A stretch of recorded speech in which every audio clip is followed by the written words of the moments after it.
E esta semana não vamos ter notícias J. Na altura em que este vídeo vai ser publicado, eu vou estar de férias nas minhas Maldivas, que é como quem diz pelo norte de Portugal, na minha terrinha. Por isso, e como durante esta semana não consegui acompanhar as novidades, deixo-te hoje uma reflexão muito pessoal sobre a dinâmica de mercados da tecnologia e em particular o posicionamento da marca mais valiosa do mundo que está debaixo de fogo, a Apple.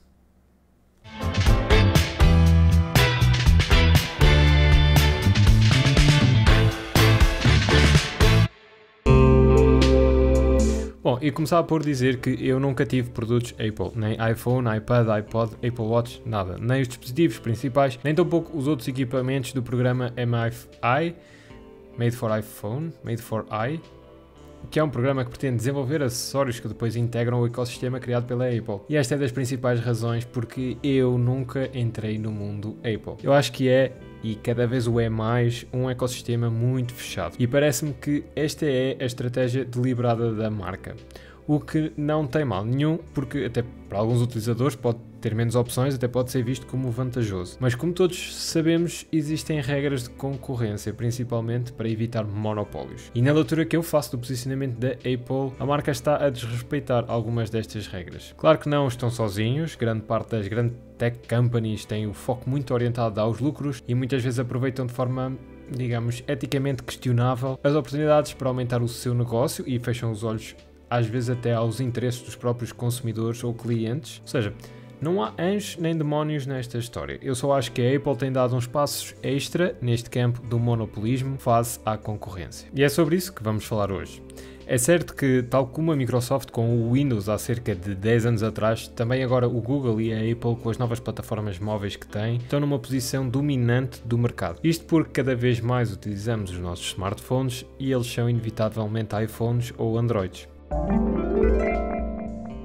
E comecemos então pelas App Stores. Este ecossistema começou a ser construído em 2008 com 500 aplicações. No início, a relação com a comunidade de developers era bastante saudável. A Apple disponibilizava uma nova plataforma para construírem aplicações e assegurava toda a parte de segurança e privacidade, coisas que as empresas deixavam de ter que provar aos utilizadores, focando-se apenas no produto e na relação com os clientes, com as vantagens de os desenvolvimentos irem diretamente para uma montra vista por milhões de utilizadores. Em troca, a Apple cobrava uma fee anual para publicar as apps e ficava com 30% de todas as compras feitas pela app. E é aqui que surge o primeiro problema. É que estas comissões não mudaram ao longo de 13 anos, mas a realidade mudou e muito. As App Stores deixaram de ser uma nova plataforma para se tornarem num sítio indispensável a qualquer empresa. Hoje em dia, se eu tiver uma marca que venda um produto ou um serviço, pura e simplesmente não posso abdicar de marcar presença na App Store, porque ela representa um gigantesco número de clientes que, se não tiverem disponível a minha aplicação no seu iPad ou iPhone, vão escolher um concorrente. E esta nova realidade, associada ao volume gigante de vendas que algumas empresas já fazem, como é o caso no mercado de gaming da Epic ou no mercado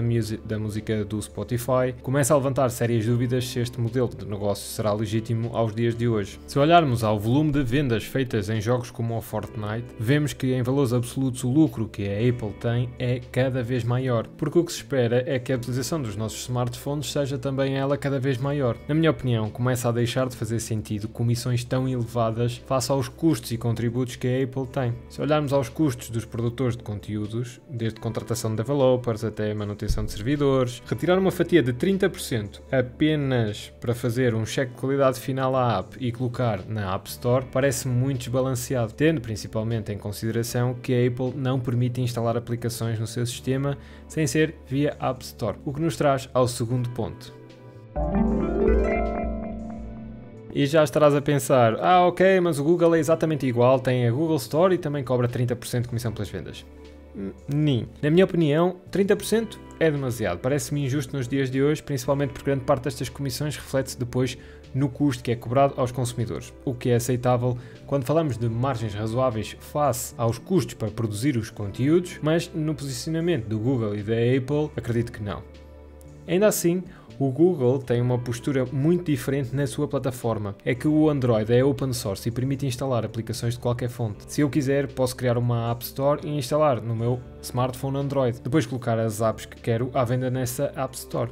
Existem hoje em dia várias App Stores disponíveis com bastante representatividade. A Galaxy Store da Samsung, a Amazon Store, o Aptoide, o GetJar, são tudo stores disponíveis em Android. E isto faz uma diferença enorme porque, por um lado, tens um sistema aberto onde os utilizadores e os produtores de conteúdo têm a opção de escolha, do outro lado tens um sistema completamente fechado onde apenas uma empresa tem controle sobre todas as aplicações.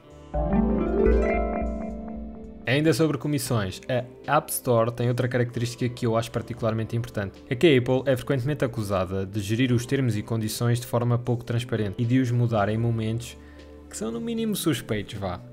Por exemplo, soube-se recentemente que a Apple fez um acordo com a Amazon para que as subscrições de compra de conteúdos debaixo do serviço Amazon Prime Video pagassem apenas 15% de comissão em vez dos habituais 30%. Quando se descobriu, a Apple veio rapidamente dizer que este acordo não tinha sido feito, em especial com a Amazon. Tratava-se sim de um novo programa acessível a todos os serviços de subscrição Premium Video, e a verdade é que um dos objetivos da Apple é tornar o Apple TV o interface de consumo de conteúdos de entretenimento mais utilizado. Para isso, precisa de fazer parcerias com os grandes players de conteúdos, como a Amazon Prime. A partir deste momento, estabeleceu uma relação simbiótica com a Amazon. Mesmo que tudo sejam estranhas coincidências, o poder que a Apple tem para definir que percentagem aplica e como poderá usar essas decisões como alavancagem dos seus próprios serviços é, na minha opinião, prova de monopólio. Poder baixar comissões em assinaturas de conteúdos vídeo permite depois à Apple negociar parcerias para os seus próprios serviços. Mas comissões à parte, no recente julgamento que debate precisamente o alegado monopólio da Apple, Kristen Darrow, administradora da empresa Tile, começou por explicar a relação de parceria que a Tile tinha com a Apple. A Tile é uma empresa que vende equipamentos de geolocalização, muito conhecida na América, nem tanto na Europa ou em Portugal, mas são pequenos discos que fazem tracking e que juntamos, por exemplo, às chaves de casa para não as perder. Os produtos da Tile eram inclusivamente vendidos nas lojas da Apple. Com o iOS 13, a Apple lançou o Find My, uma app que competia diretamente com a app da Tile. A Find My começou a ser instalada por defeito em todos os equipamentos. Ao mesmo tempo foram feitas alterações ao iOS que dificultavam o emparelhamento dos dispositivos da Tile. E este ano a Apple anunciou o seu hardware AirTag, um equipamento que compete diretamente com os da Tile. Outro pormenor importante é que a AirTag usa uma tecnologia ultra-wideband que não é proprietária, tal como o Bluetooth. A Ultra Wideband permite dizer com muito mais precisão onde se encontra o equipamento, o que para este tipo de produtos e este mercado faz toda a diferença. Desde 2019 que os iPhone têm esta tecnologia e por várias vezes a Tile fez pedidos à Apple para utilizar nas suas apps, uma vez que era um chip que já existia no equipamento, o que foi sempre negado. E é agora utilizado no AirTag. É aliás comercializado como uma das bandeiras do produto. Em 2018, a Apple introduziu uma app chamada Screen Time, que permitia controlar os tempos que os utilizadores passavam no telemóvel. Tipicamente é usado para controle parental, para limitar o tempo que as crianças passam ao telemóvel. Pouco depois da introdução desta aplicação, a Apple removeu da sua App Store outras aplicações que já existiam e permitiam exatamente o mesmo, controle parental.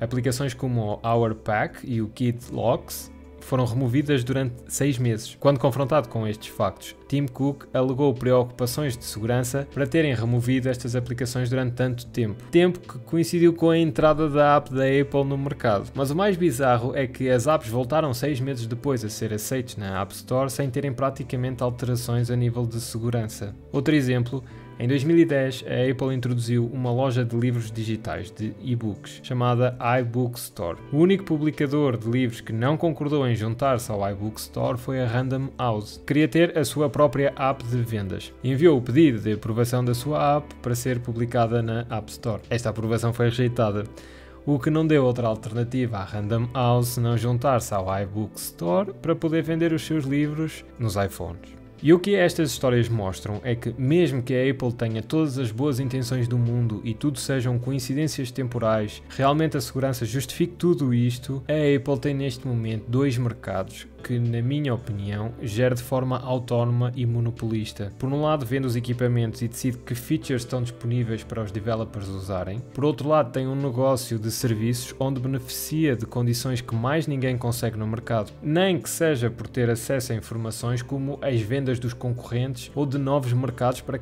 que possa decidir que negócios são mais rentáveis e interessantes. E quando decidir investir, pode simplesmente alterar as condições da App Store, remover a competição do caminho ou alavancar o seu novo serviço, alterando as condições de forma a conseguir parcerias importantes.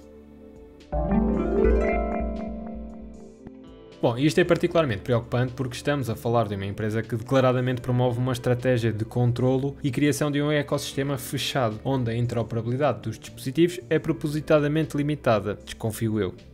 Não só, por exemplo, por ter produtos no segmento Smart Home que só funcionam com o iPhone, mas são muitos os relatos de equipamentos de outras marcas não funcionarem com os da Apple. No novício Mac M1 Air, quando ligado várias docas que estendem as portas do portátil, ele pura e simplesmente deixa de arrancar e começa a fazer uns estalos. Embora essas docas funcionem com todos os restantes portáteis Windows. Propositado?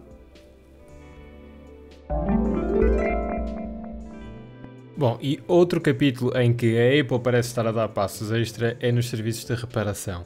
Vejamos, se uma marca conseguir garantir os serviços de reparação dos equipamentos que vende, tem um controle que lhe permite monetizar as vendas durante muito mais tempo. 6 ou 7 anos depois de vender um equipamento, ainda está a fazer dinheiro com ele. E é isto que a Apple tenta fazer, manter o controle dos serviços de reparação dos seus dispositivos. Mas como a Apple não pode proibir lojas independentes de fazer reparações aos seus dispositivos, porque ainda vivemos num mundo livre, arranjou outras formas de tentar ganhar este controle. Como? Bom, uma das formas mais frequentes é garantindo contratos de produção de peças exclusivos, garantindo que os produtores só fabricam para a Apple e não podem vender a mais ninguém. Podem sim controlar quem tem acesso aos componentes dos equipamentos. São naturalmente necessários para poderes reparar os produtos. Na sequência destes contratos, lançou um programa oficial de certificação de lojas independentes de reparações. Debaixo deste programa dá acesso a documentação sobre os seus produtos e cursos de certificação. E claro, tal como na App Store, também neste programa a Apple acaba por controlar tudo. Tens que pagar uma subscrição para ser certificado e obedecer a todas as regras. Essas regras são cada vez mais limitativas. Louis Rossmann, um youtuber que tem um serviço de reparações, expôs as regras da Apple e diz que neste momento a única coisa que a empresa permite reparar são baterias e ecrãs. Enquanto reparador, se receber um iPhone com um problema, por exemplo, na interface de carregamento, ele está proibido pela Apple, enquanto loja certificada de reparação, a fazer a reparação dessa avaria. Só pode reparar ecrãs e baterias. E se violar algumas das regras, pode ter que pagar multas à Apple. A Apple pode fazer inspeções surpresa às lojas, que têm que logar todas as reparações. O mais bizarro é que estas inspeções da Apple podem acontecer até 5 anos depois de ter saído do programa como reparador certificado. Ou seja, 5 anos depois até pode já nem estar a trabalhar com os produtos da Apple, que eles têm o direito de inspecionar a tua loja. E só se assinares estes programas é que terás acesso aos componentes que te permitem reparar os dispositivos. Caso contrário, os fabricantes não te podem vender. Bom, eu vou deixar o link para o vídeo de onde o Louis Rossmann fala sobre a sua experiência como reparador. Aconselho-te a ver. In 2018, Apple released a different machine, and it uses almost the same charging chip. They changed one thing, the address that it speaks to the rest of the computer on. And I can't buy that chip.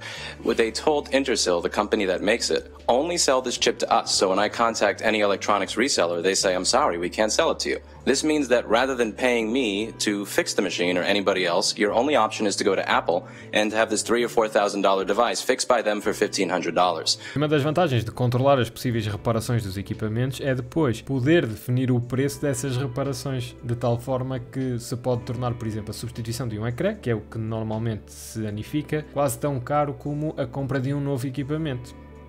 Agora, isto está longe de ser uma jogada exclusiva da Apple. Existem muitas outras marcas com uma postura semelhante no que toca a reparações. Embora, em alguns casos, as razões para as marcas quererem controlar as reparações façam mais sentido do que noutros. Por exemplo, a Tesla também já bloqueou utilizadores de receberem updates ao software do seu carro porque fizeram modificações em oficinas não oficiais. Mas na indústria automóvel, o fator segurança é bastante mais legítimo, principalmente num veículo tão recente, com tanta tecnologia e com funcionalidades como o autopiloto. Como disse no início do vídeo, não há anjos nem demónios no mundo dos negócios. As grandes empresas frequentemente cedem à pressão dos lucros que o modelo acionista promove e tomam decisões, vamos dizer, eticamente questionáveis.